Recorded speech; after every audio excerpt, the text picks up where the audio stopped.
Assalamualaikum warahmatullahi wabarakatuh. Ila Nabi Muhammad sallallahu alaihi wasallam ala alihi wa alihi wa sahbihi wa jami'i dzurriyyati wa ahli baiti tahirin insyaallah lahumul Fatihah. A'udzu billahi minasy syaithanir rajim. Bismillahirrahmanirrahim.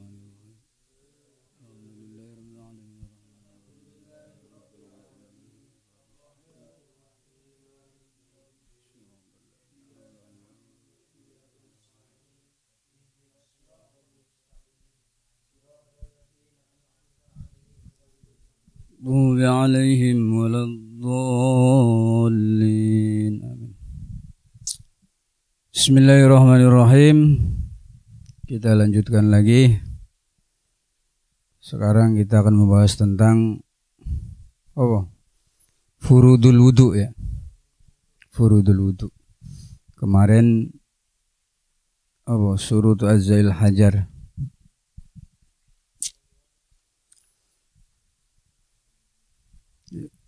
Bismillahirrahmanirrahim. Furudul wudu'i utawi piro-piro fardune wudu. Furud itu bentuk jamak. Kalau kita jeli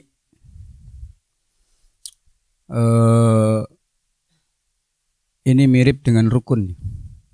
Kenapa ulama enggak mengatakan arkanul wudu, tapi makanya istilah furudul wudu. Konon ada perbedaan antara pengertian arkan dalam bab wudu. Jadi furud itu artinya bagian. Kayak misalnya di dalam bab waris itu ada istilah furudul muqaddar, bagian pasti. Jadi wudu itu terdiri dari bagian-bagian yang mana menurut fikih menurut fikih.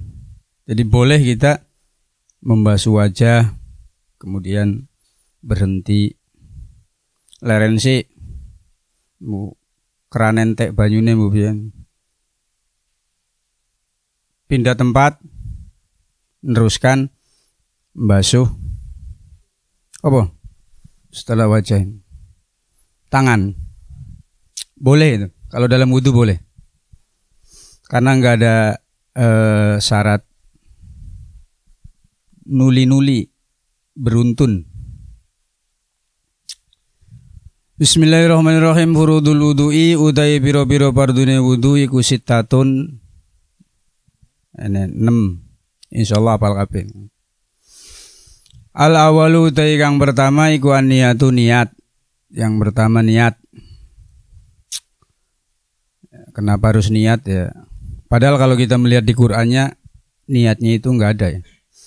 Idza qumtum ila sholati, ketika kalian mau sholat, faghsilu wujuhakum, maka basuhlah wajahmu, wa aydiyakum il marafiq wamsahu bi ru'usikum al ayah.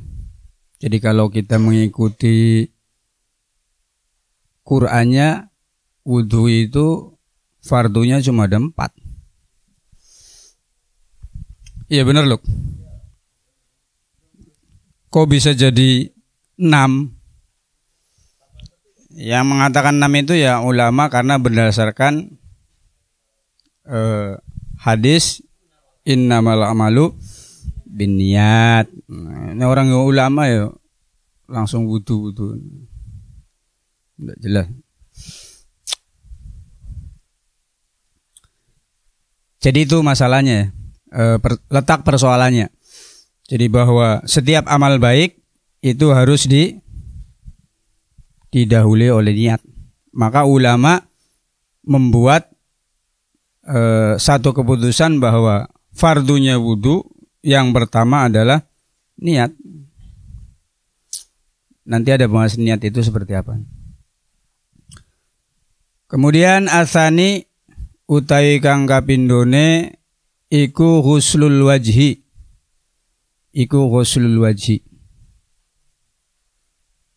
Membasuh wajah. Jadi membasuh dengan mengusap itu beda pengertiannya ya. Ghusala dengan masaha. Kalau ghusala itu ada persyaratan apa? Jariyul ma, air itu harus mengalir. Membasuh mobil itu. Ngelap mobil karo membasuh mobil kan pengertiannya beda. Ada orang kok bisa wudu pakai air satu gayung misalnya. Yo aneh bener. Jangan-jangan dia hanya mengusap. Bisa ndak wudu pakai air satu gayung? Ini gayungnya gayung raksasa ya iso. Tapi ini gayung standar umum ya. Kita nggak bisa membayangkan gimana prakteknya karena syaratnya itu bukan mengusap tapi membasuh. Dalam istilah membasuh itu menurut fikih syaratnya air tersebut harus mengalir. Tujuannya fikih dengan adat pun sama. Ya contohnya kalau membasuh mobil, kalau ngelap mobil kan beda. Lagi apa lagi ngelap, lagi apa lagi membasuh. Sama dalam istilah fikih. Membasuh wajah dibasuh. Kemudian asal itu kapindone iku ghusl yadaini membasuh kedua tangan. Masu tangan loro, ne tangane loro. Ne tangane siji. Ghusl yadaini basuh tangan loro ma'al mirfaqaini. Biasanya wong disi maknane iku kemiren. Ma'al mirfaqaini sartane kemiren karo. Kemiren iki lho. Ya mbu basa apa? Sikut. Tapi rata-rata orang salaf manane ngono, kemiren. Padahal saya pernah tinggal di Jawa Tengah, juga pernah tinggal di Jawa Timur. Dalam bahasa setempat itu koyone kemiren ora tau tumon. Bu basanti. Karena dalam ayatnya kan faghsilu wujuhakum wa aydiyakum ilal marafiq. Kemudian arabi'u tai kaping papate iku masu syai'in. Ini baru pakainya bahasanya mashu syai'in. Musab sewiji-wiji minar roksi saking sirah. Intinya yo ngusap rambut. Jadi kalau rambut itu bahasanya bukan huslur roksi, tapi pakainya mashu karena dalam prakteknya mengusap ya. Wamsahu. Jadi bedakan antara membasuh dan mengusap. Itu nanti akan berlaku di bab toharo juga ya.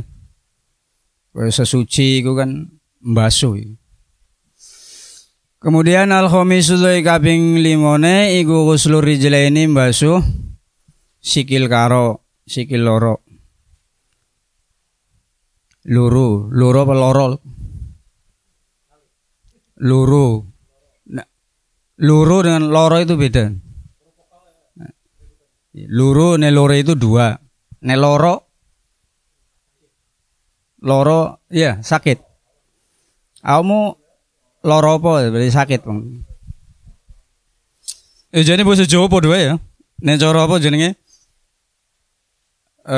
Salah huruf aja ya berubah juga. Intonasi kayak loro. Kayaknya di Arab itu kalau intonasi masih belum berubah. Tapi di Jawa mungkin kayak pentil pelem, pentil peda, pentil pelem, pentil. Beda mana? Padahal tulisannya sama kan? Ya berarti ya jelas ya. Nek cara ene kiai menjelaskan bahwa Quran itu hurufnya nggak bisa dirubah-rubah. Ya jelas itu. Mau coba Fatihah ya hurufnya orangnya diganti-ganti, ya jelas. Wong bahasa kita aja kalau diganti si kita aja berubah. Malah intonasinya berubah aja jadi berubah. Loro dengan loro beda.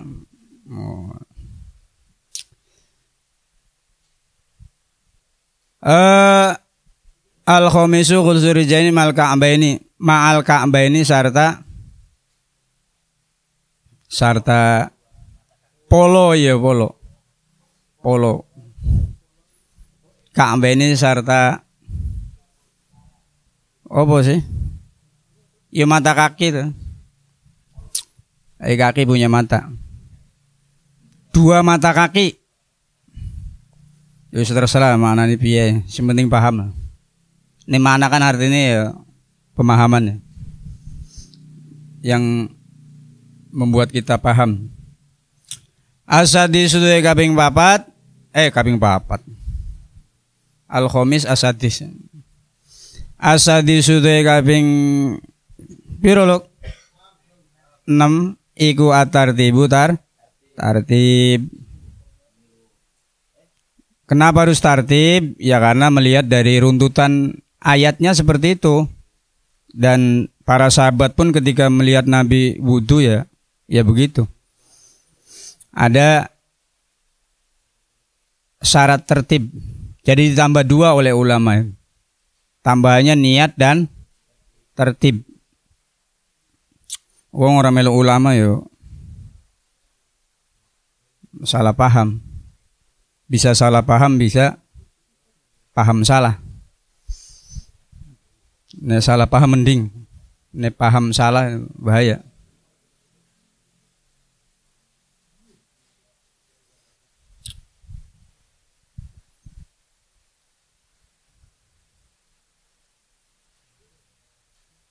Terus selanjutnya apa jelasnya sih? Kita jelaskan dulu ya. Jadi kalau kita amati, diamati kaya apa ya? Diangen-angen ya. Hukum wudu itu asalnya apa ya? Wajib apa sunah? Wudu secara umum sunah. Tapi dalam sholat itu ada syarat wudu. Dan hukum sholatnya adalah wajib. Maka hukum wudu untuk melakukan sholat adalah wajib. Qaidahnya ma la yatimul wajib illa bihi fahuwa wajib. Jadi sesuatu yang tidak akan bisa menjadi sempurna kecuali dengan sesuatu tersebut, maka sesuatu itu hukumnya adalah wajib. Ya contohnya kayak wudu itu. Sholat tidak bisa sah kecuali dengan wudu. Maka hukum perangkatnya ini menjadi wajib. Qaidahnya itu. Ma la yatimul wajib illa bihi fahuwa wajib. Sesuatu yang tidak bisa sempurna kecuali dengan sesuatu tersebut illa bihi, maka sesuatu itu dihukumi wajib. Contohnya kayak wudu untuk sholat. Jadi wasilah itu, perantara itu akan mengikuti yang diperantarai. In kanal amalu alaika fardon fatatlubu ilmahu alaika wajiban. Jika amal itu wajib atas kamu, fardu atas kamu, maka menuntut ilmu terhadap amal tersebut hukumnya wajib. Sholat 5 waktu hukumnya apa? Wajib apa sunnah? Wajib. Ya. Berarti menuntut ilmu yang berkaitan dengan sholat 5 waktu hukumnya adalah wajib. Wajib. Kenapa? Ya karena tawattul ibadatil fasidah haramun. Melakukan ibadah yang enggak benar itu hukumnya haram. Rusak. Ibadah rusak itu haram. Sholat dan berarti syarat rukunnya yang enggak benar, maka harus dicari dulu hukumnya. Jadi hukum mencarinya itu ya wajib. Terus golek ilmunya nanti. Sing ngene ilmu misalnya kudu nang pondok. Berarti mondok hukumnya wajib. Kemudian yang pondok kudu bayar. Berarti golek duit nggih bayar mondok wajib. Seperti itu, perangkat hukum itu seperti itu. Makanya ketika kita memahami fikih secara benar, kenapa kita yang ibadahnya cuma begini-gini aja kok iso mlebu swarga? Kan mosok salat ping 5 tok mlebu swarga. Tapi kalau kita runtutkan dalam semua perbuatan kita kaitkan dengan ibadah semuanya ibadah. Kadang-kadang amalan dunia bihusnin niyah, dengan niat yang baik berubah menjadi amalan akhirat, amalan surga. Jadi seperti itu runtutannya ya. Bahkan kadang-kadang dalam satu sisi tolabul halal, mencari harta halal itu jauh lebih wajib dibanding menegakkan fardu itu sendiri. Ya mosok sholat kelambine nyolong, mondok kirimannya toko misalnya nyolong, ya ndak bisa. Mencari kehalalan itu mencari ma'isyah ya, usaha yang halal itu terkadang lebih diprioritaskan daripada melakukan fardu itu sendiri. Paham loh? Jadi kaidahnya seperti itu ya. Jadi malayatimul wajib illa bihi bahwal wajib. Sesuatu yang menjadi penyempurnanya barang wajib maka hukumnya adalah wajib. Wis ngono ae. Salat 5 waktu hukumnya wajib. Mencari ilmu tentang salat 5 waktu maka hukumnya wajib. Golek ilmu nanti ya tentunya anjurannya adalah fas'alu ahla dzikri. Tanya itu ya kepada orang yang ngerti. Teko wong orang ngerti teko. Berarti gampangane cara zaman saiki ya nang pondok. Mondok. Mondoknya kudu bayar, enggak ada pondok gratis. Ya berarti kewajiban orang tua golek duitnya nggak bayar SPP. Ya wajib. Karena wajib maka pahalanya pun menjadi besar. Itu mungkin yang dimaksud dengan walikulli wahidihim thariqun min turuq yakhtaruhu fayakunu min dawasila. Jadi banyak thariqah menuju Allah itu banyak. Jadi kita nggak bisa memaksakan salah seorang dari sekian banyak masyarakat ya untuk sama, nggak mungkin. Wong on salat kabeh bendino nang masjid. Mungkin ndak? Mati ekonomi. Wis kon niru kiai kabeh. Pokoknya esuk salat duha, zikir, jamaah, wirid seoke-oke, bar salat maca istighosa, maca apa. Lu sing arep dodolan sapa? Kebenaran tidak hanya diukur dari situ. Jadi thariqah jalan menuju Allah itu banyak.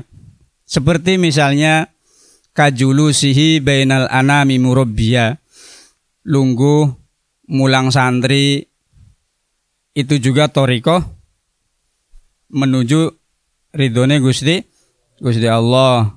Kalau kita profesinya sebagai ustad, nuduh ustad, pak tukang ngajar, ya dia dapat bayaran dong, dia kerjanya nukang kok malah ngajar. Kakasratil aurad atau memperbanyak zikir. Mungkin kalau dia dukun, profesinya dukun. Dukun orang tahu wirid ya orang mandi.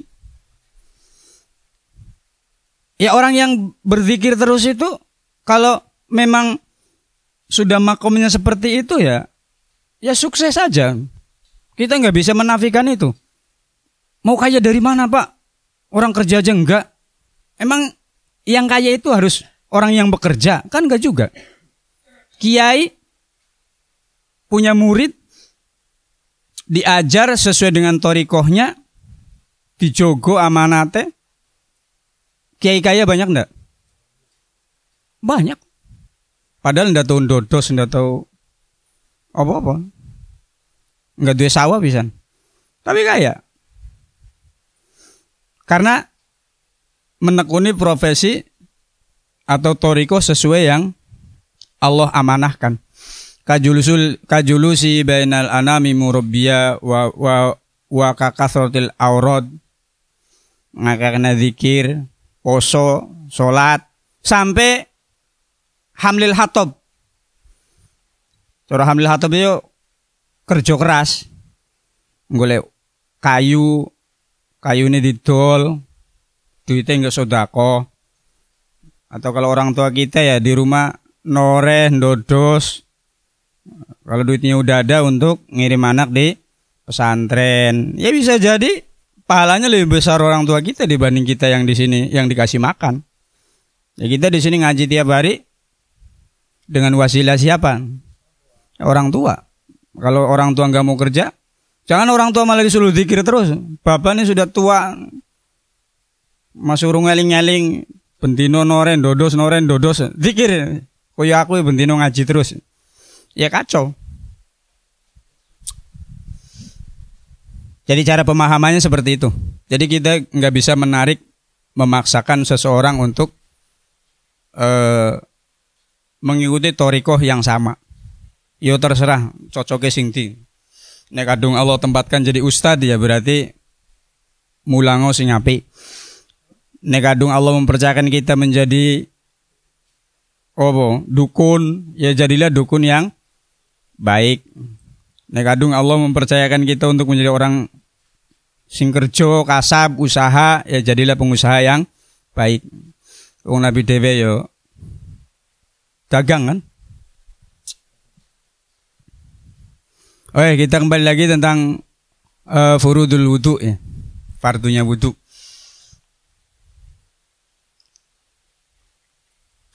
Apa cukup? Kalau kita bahas, saya udah bawa ianah. Ya ben rodo ya. Ben rodo luas pembahasannya.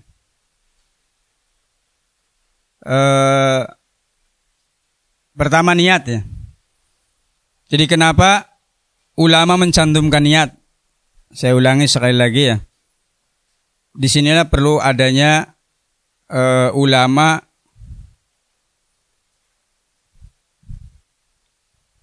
harus ada dalam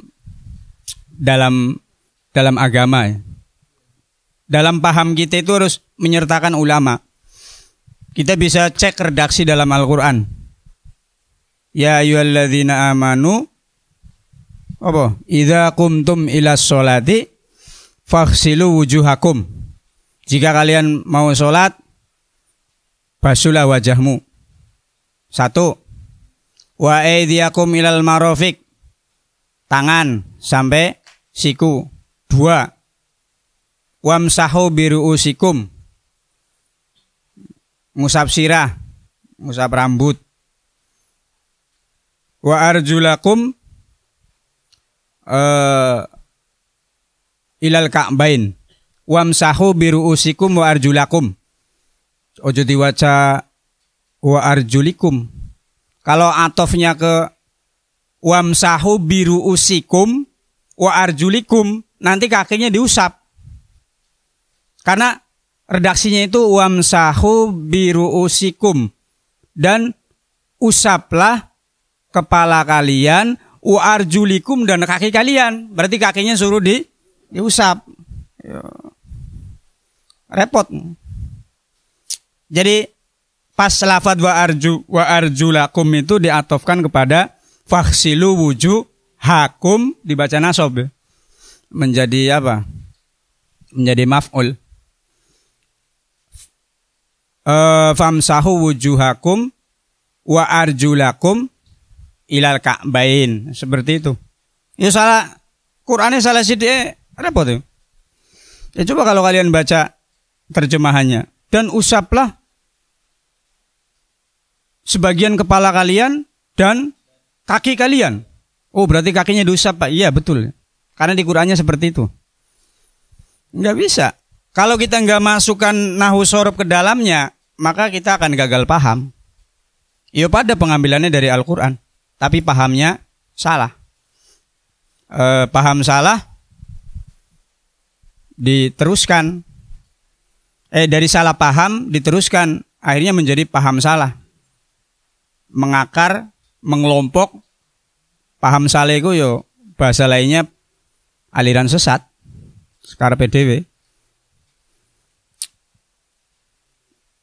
Jadi yang disebutkan dalam Al-Quran itu cuma ada 4. Ada 4. Loh kok ketika disadurkan dalam fikih bisa ada 6. Nah, 6-nya itu dari pemahaman ulama. Pertama, ulama memahami hadis innamal a'malu binniyati wa innamal likulli imri'im ma nawa faman kanat hijratuhu ilallahi wa rasulihi fa hijratuhu ilallahi wa rasulih faman kanat hijratuhu lidunya yusibuha awi mura'atin fa hijratuhu ilama hajaru ilai. Apal santri ma'arif ora apal lebih. Ada gurunya masalahnya.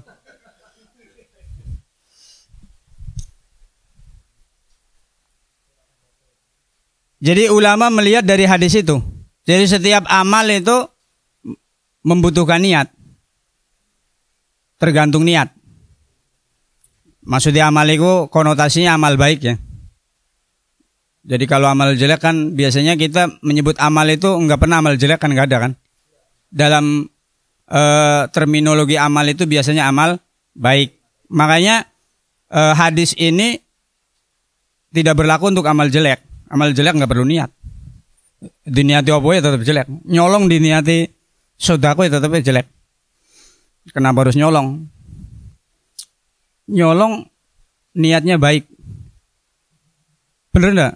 Jangan. Nyolong niatnya apa ya niatnya?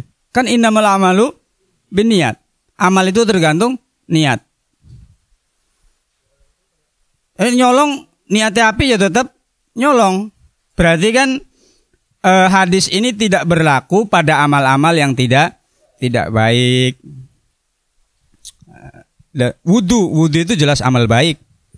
Makanya ulama mencantumkan adanya niat di awal. Niat itu anane ning ngarep.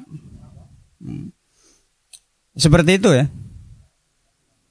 Jadi kalau misalnya kita ketemu sama orang-orang sekarang yang suka teko sithik endi hadise, endi dalile, endi Qur'ane. Kayak kita ora gelem. Jane ora paham, ning Qur'ane ora paham, ning hadise ora paham. Tapi selalu menanyakan ada dalilnya enggak, Pak? Ada hadisnya enggak? Ada Qur'annya enggak? Yang enak itu baca kitab yang enak. Karena sudah diproses oleh ulama, tinggal sebutkan aja kitabnya ini, ulamanya ini. Kan enak. Orang percaya ya susah. Maca Quran dhewe yakin ngawur. Orang baca Quran sendiri akan ngawur. Ngawur. Dia tidak tahu peta yang terlalu jelimet. Kayak orang tidak mengerti peta, baca peta nggak bisa. Ukuran skalanya itu berapa dan seterusnya. Ndelok Pulau Sulawesi dikiranya gambar burung cendrawasih, apa gambar naga, kan repot ini. Pasti akan berbenturan dengan berbagai hal. Jadi itu kenapa ulama mencantumkan niat dalam wudu, karena niat adalah merupakan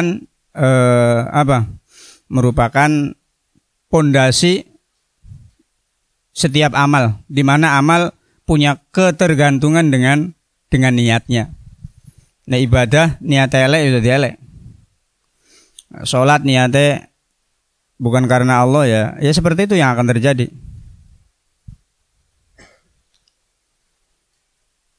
Terus yang pertama adalah niat. Niat itu dalam definisinya ada, nanti akan dibahas ya.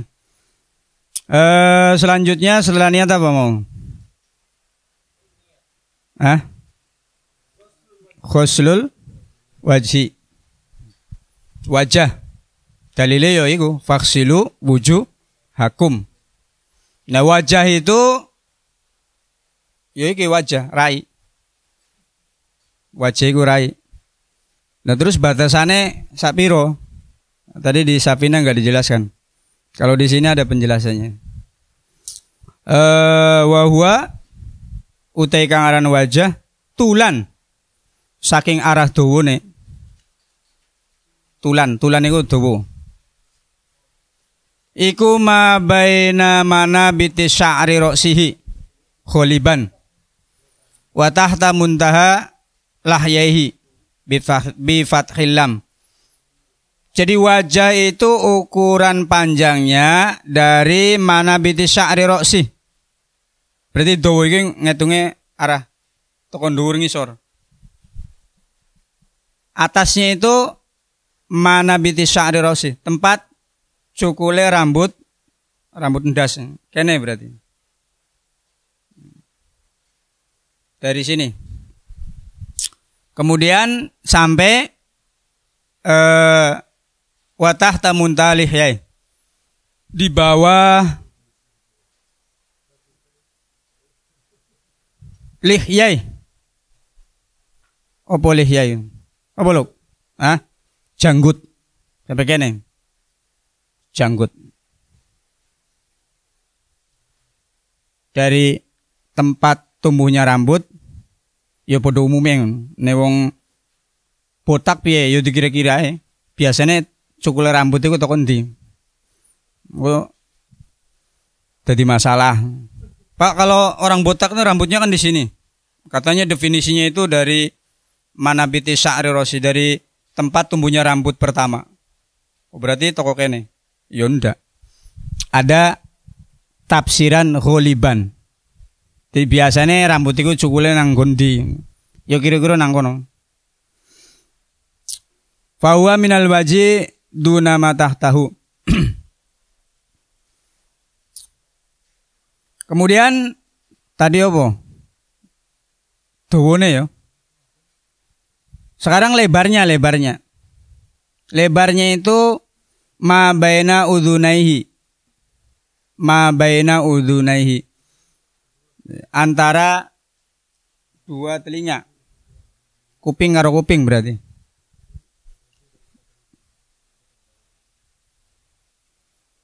Ma baina udhunaihi.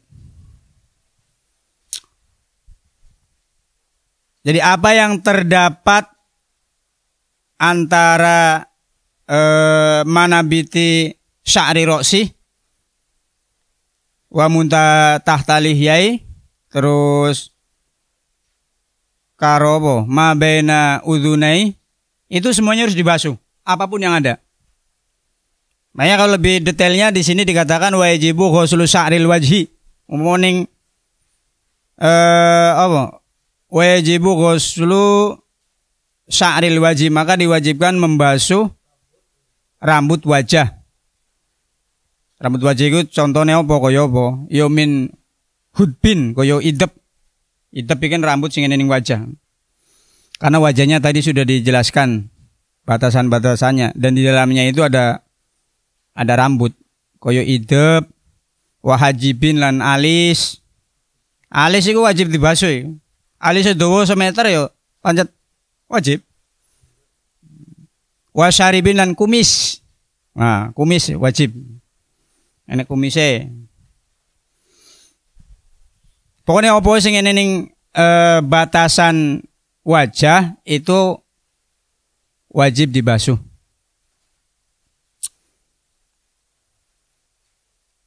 Kemudian bagaimana dengan jenggot? Jenggot itu posisinya di mana jenggot? Dijanggut. Yo jenggot kene berarti. Kalau untuk jenggot itu ada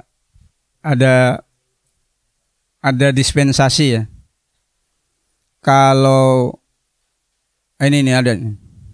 Mana ya? Di jenggot.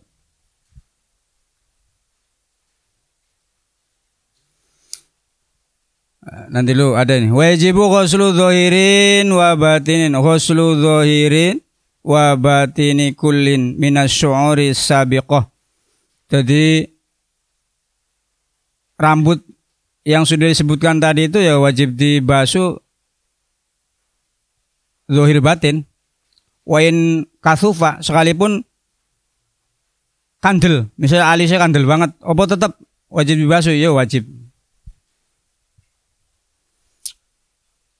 La batini kasfilih yai, tapi pengecualian iku dudu jerone jenggot sing kandel. Nek jenggot kandel iku cukup ning jobone ae. Terus godek juga sama. Godek iku apa? Kene yo. Nek wong kaya wong Arab ya wong Arab. Nek wong Arab kan yo jenggote kandel, godeke kandel. Nek wong Indonesia jenggot ngene. Ngomongnya kaya Nabi. Yo Nabi jenggoten nih, tapi jenggotnya Nabi ya ora kaya jenggotku ngene elek. Jenggotnya Nabi itu ya seperti orang-orang Arab pada umumnya, lebih tebal. Tebal. Itu cukup diusap zahirnya saja, ndak sampai ke dalam-dalamnya enggak apa-apa. Lalu terus timbul masalah baru, pertanyaan baru. Lo pengertian kandel karo tipis iku piye ukurane? Ukurane iku ketika kita sedang ngobrol ya, majelis takhotub ngobrol. Kira-kira nek kulite ketok berarti iku tipis. Nek kulit ora ketok iku berarti kandel. Jadi nggone standare adat ae, urfan. Jadi kaya misalnya nek wong teko jenggotku iki wajib dibasuh luar tok apa sampai nang jero-jerone. Ya pertama kita harus bisa mendefinisikan itu jenggot itu kandel apa tipis. Ukurane kandel karo tipis piye? Ukurane iku sekirane awake dhewe ngobrol rambutnya ketok, rambut apa? Kulitnya ketok. Ya kalau jenggot kalau punya saya ini agak tebal sedikit nih. Itu hukumnya tipis. Maka ketika tipis wajib dibasuh zahiron wa batinan. Nek jenggotnya orang Arab sing mesti ora wajib dibasuh. Karena orang Arab enggak ada yang jenggotnya enggak tebal kayak ini. Jenggot yang Indonesia kan yo kadang enek 3, 2, 4, 5, 6. Itu wajib. Wajib dibasuh. Itu pengertian tentang tentang wajah ya. Jadi batasannya sudah baik itu dari panjang, lebar, kemudian apa yang ada dalam wajah itu semuanya harus dibasuh. Rambut-rambut termasuk. Ya, yang harus digarisbawahi jenggot. Kalau jenggot ketika tebal maka cukup dibasuh zahirnya saja. Kemudian ghuslu yadai. 2 tangan ya. Membasuh 2 tangan juga ya alasannya itu lil ayah. Karena perintah ayat. Karena ayat yang menjelaskan tentang wudu itu cukup detail. Banyak ibadah-ibadah yang penjelasannya kurang detail di ayat. Tapi untuk wudu itu detail banget. Kayak rukun rakaat sholat aja bahasanya enggak terlalu vulgar. Enggak terlalu vulgar seperti wudu. Wudu itu jelas banget.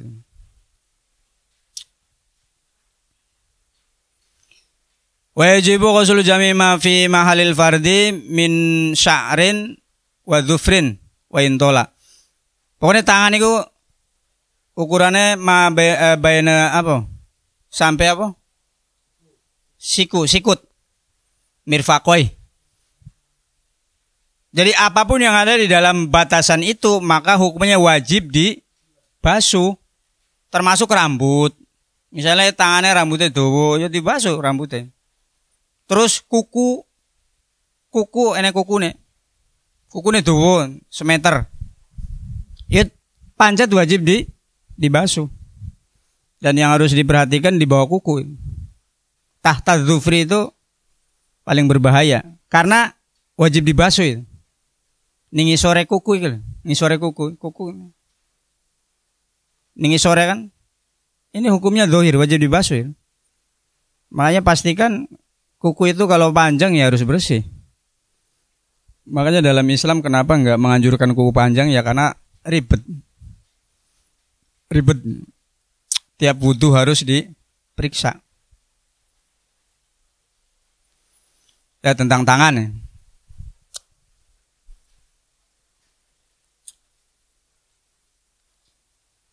Kemudian apa lagi?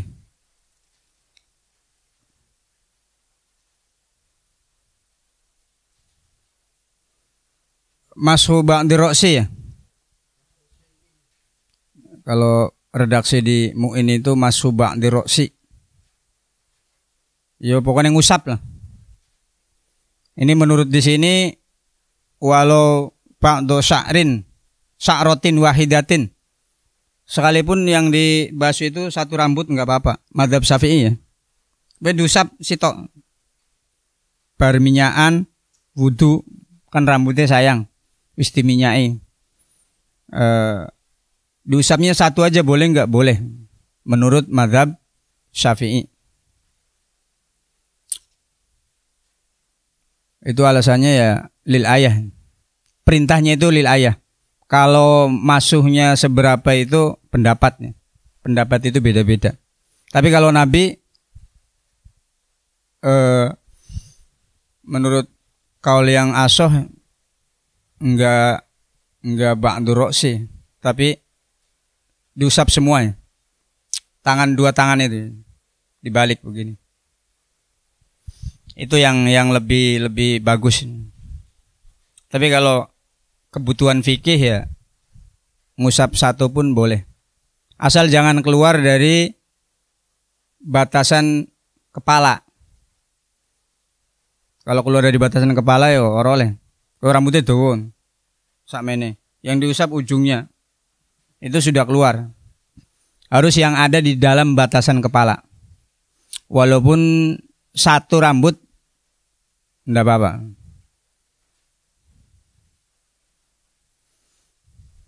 Kemudian selanjutnya membasuh kedua kaki. Kedua kaki ya enggak ada masalah, kaki itu enggak ribet ya. Tinggal siram.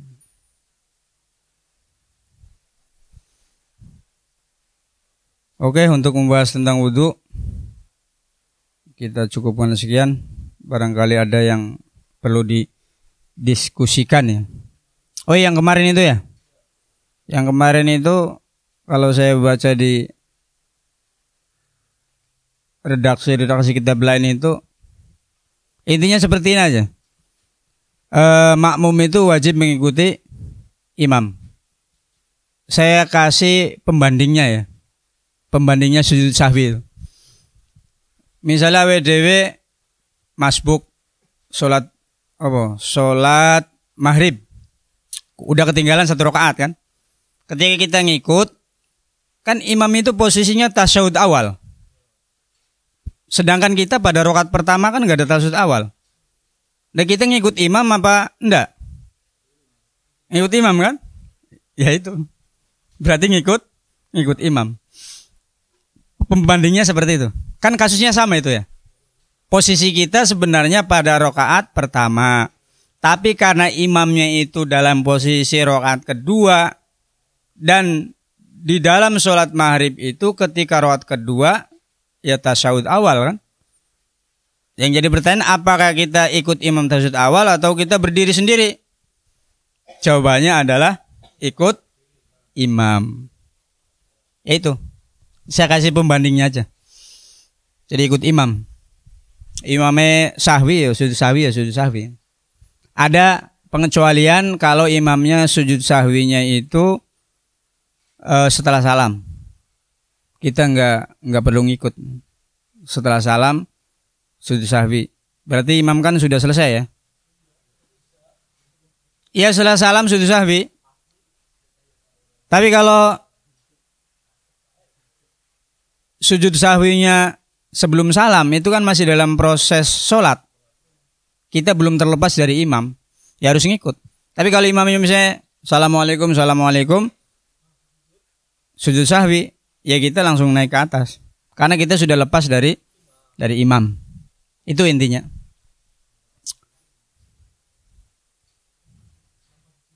Ya perbandingan nih gue, biar gampang itu pembandingnya ya. Pembanding tentang imam makmum harus ngikut imam. Dalam posisi lainnya seperti ketika kita sholat masbuk di rakaat kedua, maka kita ngikuti imam, yaitu tasyahud awal. Padahal tasyahud awal nggak wajib loh. Tasyahud awal wajib atau sunnah? Sunnah. Yang wajib itu tasyahud akhir. Makanya harus diperhatikan ketika kita tasyahud awal lupa, berdiri sudah tegak, berarti sudah pindah pada rukun yang lain. Diingatkan subhanallah, kita duduk batal sholatnya. Enggak boleh itu, malah batal. Tasyahud awal itu kan hukumnya sunnah. Sunnah apa? Sunnah abad ya. Sunnah yang ketika ditinggalkan disunahkan sujud sahwi. Nah, misalnya saya sholat maghrib ya, sholat maghrib. Pada rakaat kedua lupa enggak tasyahud awal, langsung berdiri. Posisi sudah tegak, berarti sudah pindah ke rukun. Kemudian makmum mengingatkan subhanallah, langsung duduk, balik gitu, balik, posisinya berbalik, mengulangi rukun, sudah pindah pada satu rukun, berbalik untuk mengulangi sunnah, maka hukumnya adalah batal. Makanya kalau sudah jalan ya sudah. Kecuali kalau masih baru berdiri ya, itu kan masih dalam proses perpindahan kepada rukun, belum berpindah kepada rukun yang lain. Jadi di dalam fikih seperti itu. Itu juga harus dipahami. Jadi bisa batal. Cuma karena itu sunnah apa tadi abad, maka disunahkan ditambal dengan sujud sahwi. Oke, barangkali ada yang lain?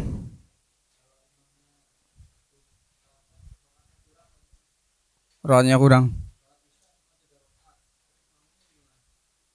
Ya, sudah salam kan imamnya. Ya udah salam kan makmum sudah keluar. Ya, jalan terus, nambahkan kekurangannya. Iya, nambah kekurangannya. Sama-sama salam ya tinggal ditambah aja. Kalau sudah sama-sama salam, nambah satu rakaat lagi.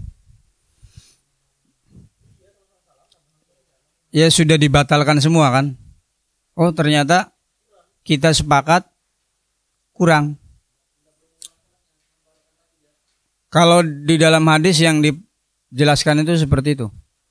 Tinggal nambah aja, nambah rakaat yang kurangnya. Iya. Ya kecuali kalau sudah kepandan kemana. Kalau sekiranya masih pantas untuk mengulangi lagi. Tentu kembali ke uruf ya, ke adat ya. Berpisah itu pantasnya. Yuk kira-kira umpama aku sholat 3 rakaat keliru, wis ngopi wis apa. Terus ada yang ingatkan, Pak tadi Bapak sholatnya kurang 1 rakaat. Dan saya pun ragu. Ya kalau saya yakin saya nggak perlu. Mau dibilang 1 rakaat, mau dibilang berapapun. Kalau saya yakinnya 4 ya 4. Iya. Ya tetap kalau yakin itu, saya meyakini 4 ya 4 tuh. Mau diingatnya kayak apa? Enggak percaya. Saya yakin 4 ya 4. Wong 4 kok. Ya karena ketika kalian mengingatkan saya sholatnya 3 pun nggak ada bukti kan. Oh. Kalau ada videonya baru keyakinan itu akan kalah dengan alat bukti. Selama nggak ada videonya nggak bisa. Ya seperti yang saya bahas kemarin itu, bahwa dalam ibadah itu ada nafsil amri dan dzonnul mukallaf.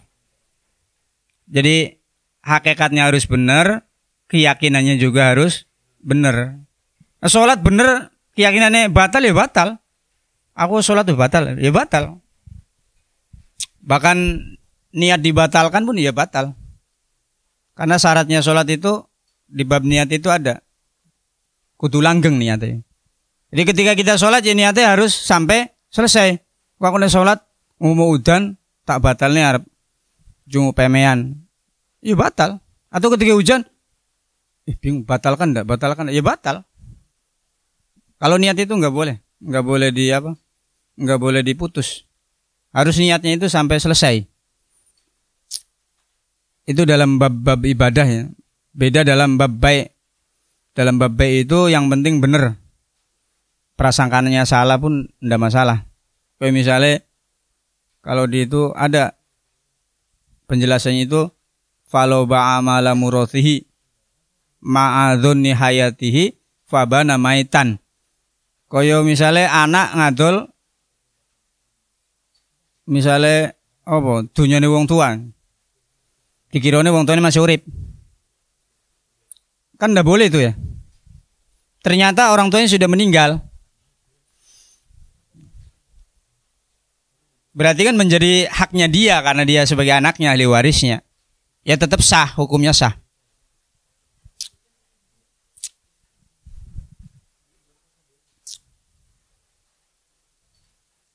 Ya itu tinggal teruskan aja, diteruskan rakaat yang kurang. Kalau sudah sama-sama kurang ya. Tapi saya pun belum pernah mempraktekkan ya. Untuk kasus yang kedua ya. Wis salam kurang. Tambah 1 rakaat. Belum pernah mempraktekkan. Ya paling biasanya diulangi dari awal ya. Wis diulangi meneh. Tapi di dalam hadis itu ada. Nabi itu pernah ya wis mlaku-mlaku aja. Ya wis mlaku-mlaku terus ditanya sahabatnya. Mau wis salatnya dikosor apa piye? Akhirnya nambah lagi. Ya sebenarnya itu penting ya, penting karena namanya manusia pasti hal-hal seperti itu ya akan terjadi entah dengan kita atau dengan siapapun. Biasanya hukum itu membuat detailnya permasalahan.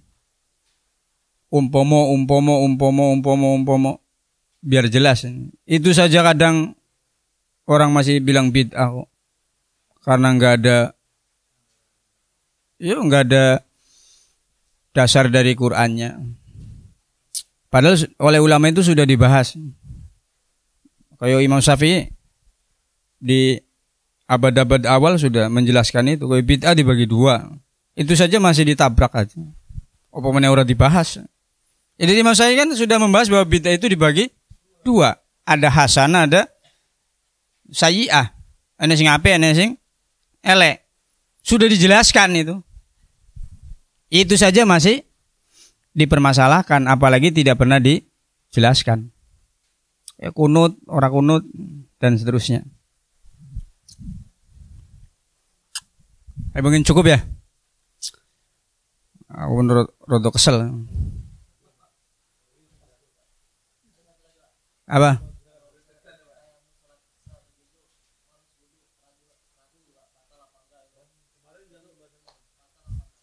Oh habis wudu.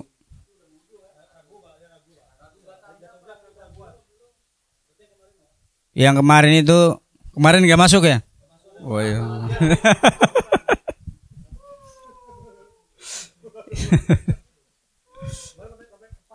Jadi kaidahnya itu al yakin la yuzalu bisyak. Keyakinan itu tidak bisa dikalahkan dengan keraguan. Jadi kalau dalam hal seperti itu kan kita bisa membuat kodifikasi ya. Yang yakin itu yang mana, yang ragu yang mana. Ya sebenarnya kalau yakin aja sih ya aman aja. Yakin kok. Cuma kan ada rumusnya ya. Pasti ada perlu penjelasan secara parsial seperti apa. Misalnya saya sholat 3 rakaat yakin 4 ya papat.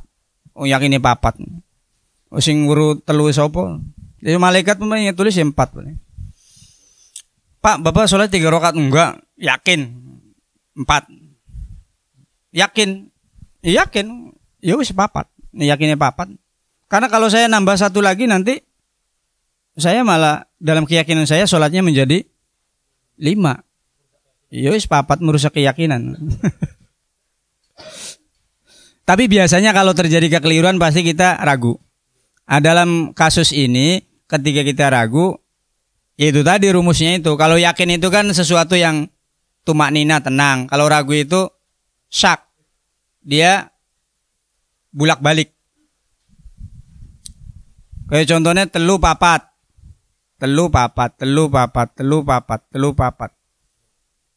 Sandarannya kan 3. Yang diragukannya adalah 4. Telu papat. Berarti yang diyakini adalah 3. Yang diragukan 4. Wudu urung. Kalau orang ragu akan wudunya, berarti yang pasti dia belum wudu. Aku wis wudu urung ya. Ya berturung. Yang diragukan kan wudunya kan. Yang diyakini belumnya. Beda kalau misalnya aku iki batal apa urung. Yang diyakini yang diragukan adalah batalnya kan. Batal urung ya urung berarti. Ya itu penting itu, keyakinan itu. Tapi yo harus mengikuti ketentuan yang ada. Ojo keyakinannya dhewe ngawur. Wis ngentut saksine oke yakin.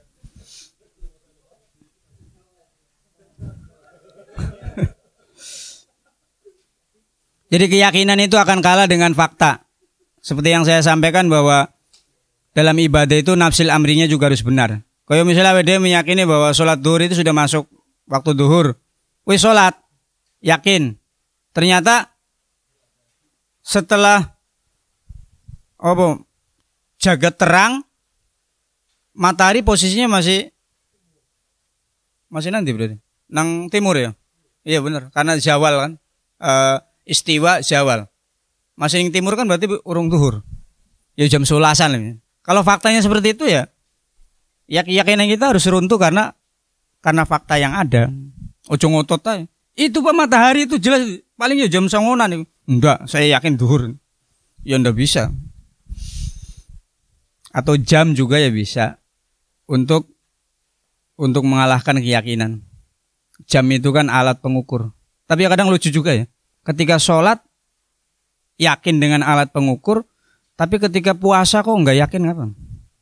Harus pakai ru'yah. Dulu. Karena kalau harus ru'yah itu sholat pun harus ru'yah juga. Pokoknya tiap waktu itu lihat. Nanti matahari ini. Waktu istiwa. Dari istiwa tidak ada bayangan.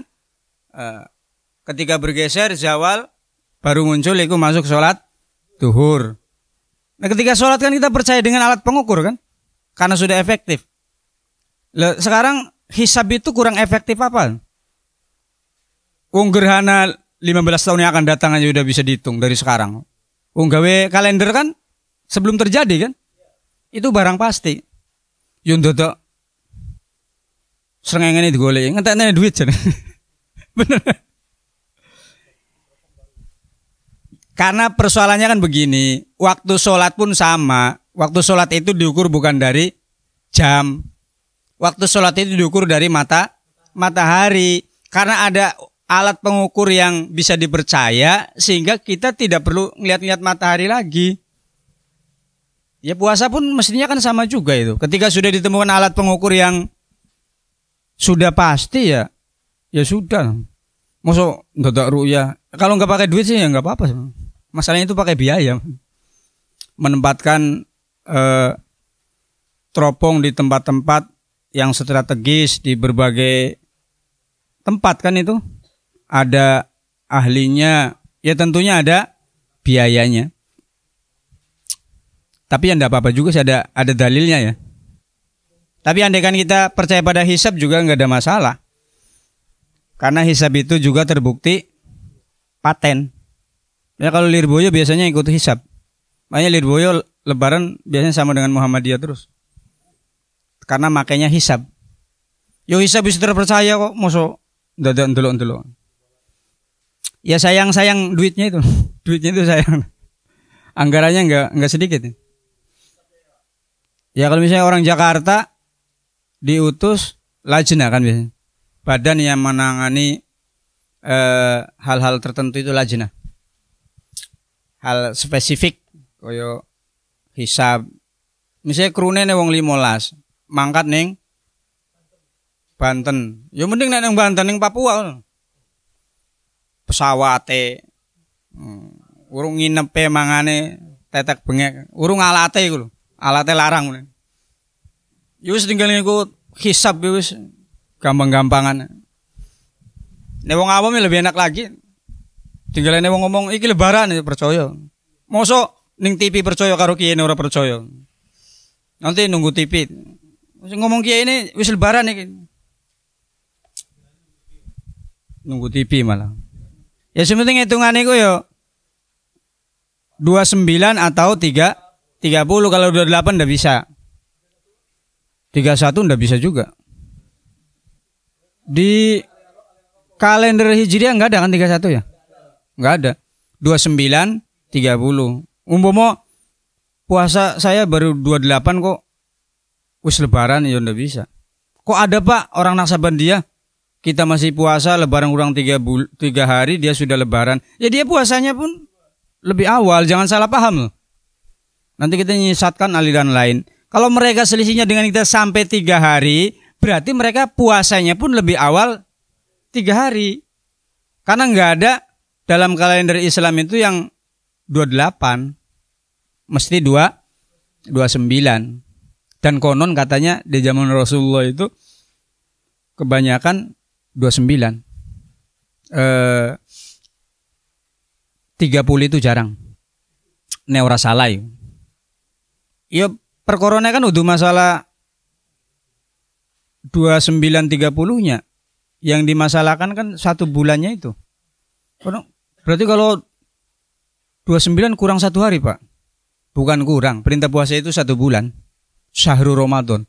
Bukan 29 atau 30. Ya diangal-angal dhewe jan. Jadi adat itu bisa menentukan ya. Al-adatul muhakkamah. Jadi adat itu bisa dibuat hukum. Mbak saya itu kalau buka puasa pakainya kelelawar. Wong zaman dhisik kan. Nek lowo wis metu mangan. Masih urung enek wong adan, urung enek kentong, urung enek apa? Kelelawar. Ya rumahnya orang dulu kan apa nih jenenge ya? Usuk. Usuk iku kan teko pring. Iku enek bolong-bolongnya kan. Biasanya lowo pada metu. Ya pancen namanya hewan itu kan hewan dulu tapi enggak tahu sekarang. Sekarang error. Kalau zaman dulu itu enggak pernah berubah. Kebiasaan hewan itu enggak pernah berubah. Nah zaman saya kayak kucing ya ngising senggon-gon. Zaman dulu kucing itu pasti ngising di pasir, kubur, mesti. Nah, sekarang kucingnya wis berubah. Ya saya pikir kalau hewan untuk saat-saat ini nggak bisa dijadikan patokan. Dulu bisa. Kayak Mbah Marijan itu kan mengetahui ini gunung mau meletus atau tidak ya dari hewan aja. Feelingnya hewan lebih kuat. Kalau hewan sudah turun berarti mau meletus. Di Ma'arif zaman dulu, ya Gus.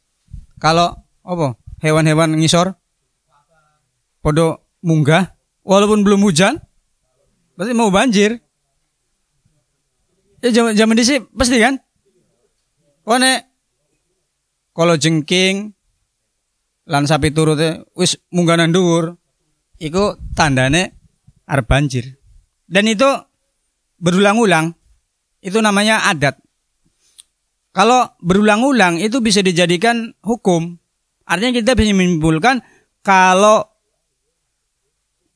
jengking ini keluar berarti tandanya akan banjir. Ini namanya hukum adat.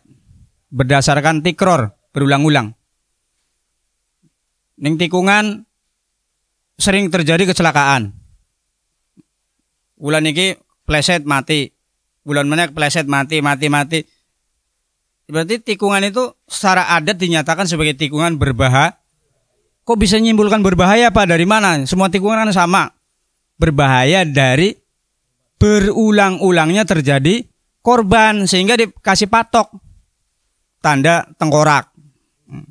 Tikungan maut. Itu dasarnya dari adat. Kejadian yang berulang-ulang. Bukan ramalan, bukan. Mendung. Nek mendung biasanya udan. Sehingga kita mengatakan nek mendung itu ya udan. Karena biasanya mendung itu udan sebagai tanda akan turun hujan. Walaupun mendung tak berarti hujan. Itu adat namanya. Al-adatul muhakkamah. Adat itu bisa dijadikan hukum. Termasuk masalah haid perempuan haid itu. Sedikit akolul haid ya. Terus umume akehe.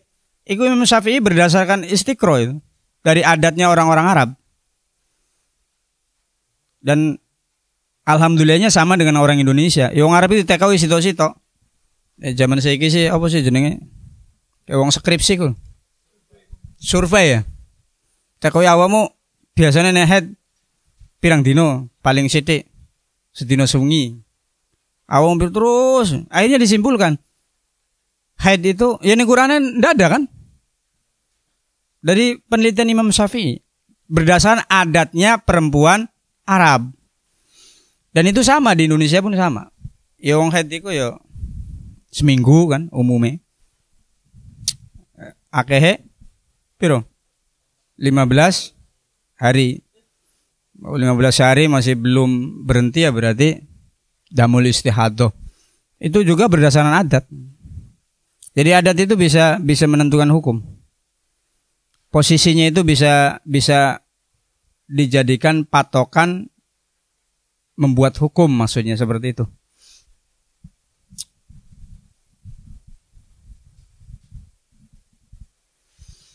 Oke, mungkin cukup sampai sini ya. Jadi pada intinya yo ibadiku yo jane yo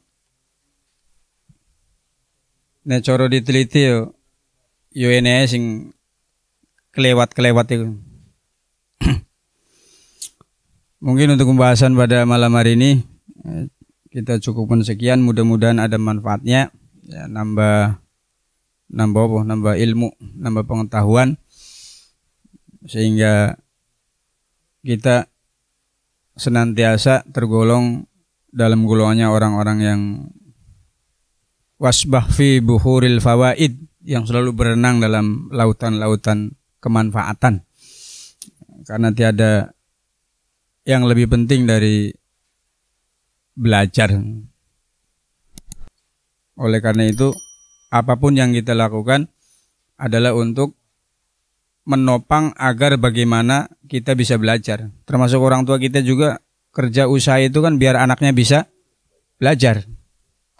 Karena pada intinya ya manusia itu selalu butuh belajar dan belajar. Wallahu a'lam bishawab. Assalamualaikum warahmatullahi wabarakatuh.